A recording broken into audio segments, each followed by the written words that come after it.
দেশে এ যাবৎকালে যে নির্বাচনী ব্যবস্থা আমরা দেখেছি, যে নির্বাচনী কাঠামো আমরা দেখেছি, সেই নির্বাচনী ব্যবস্থা এবং কাঠামোতে বাংলাদেশের সামনে নির্বাচন আমরা আর হতে দিতে চাই না। বেশি শক্তির বলে, কালো টাকার বলে, জোর জবরদস্তি করে, কেন্দ্র দখল করে বাংলাদেশে নির্বাচনে জিতে আসার যে ব্যবস্থা, সেই ব্যবস্থা অবশ্যই পরিবর্তন করতে হবে।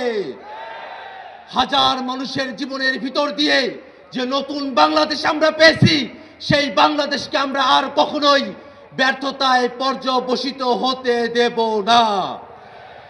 নতুন বাংলাদেশ যাতে প্রতিষ্ঠিত না হয়, সেই কারণে বিদেশি শক্তিগুলো তারা মাথাচাড়া দিয়েছে। আমরা স্পষ্ট করে বলতে চাই, বাংলাদেশের সংস্কারকামী জনতা, বাংলাদেশের সংস্কারপন্থী জনতা, আমরা সকলে ঐক্যবদ্ধ।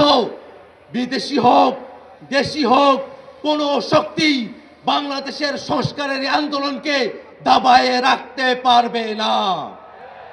একই সাথে আজকের এই মহাসমাবেশের গুরুত্বপূর্ণ বক্তব্য হলো, বিগত 15 বছর ধরে বাংলাদেশের মানুষের উপরে যারা স্বৈরাচারী কায়দায় জুলুম করেছে, বাংলাদেশের মানুষের উপরে পিলখানা, শাপলা সহ 24-এর অভ্যুত্থানে গণহত্যা সংগঠিত করেছে, সেই সব গণহত্যাকারী আওয়ামী লীগ এবং তাদের দোসর, তাদের সকলকে বিচারের আওতায় নিয়ে আসতে হবে।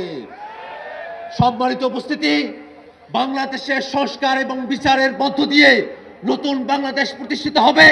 সেই বাংলাদেশ প্রতিষ্ঠায় বাংলাদেশের সকল মুক্তিকামী জনতা ঐক্যবদ্ধ ভূমিকা পালন করবে, এই আশাবাদ ব্যক্ত করে আমি আমার সংক্ষিপ্ত বক্তব্য এখানে শেষ করছি।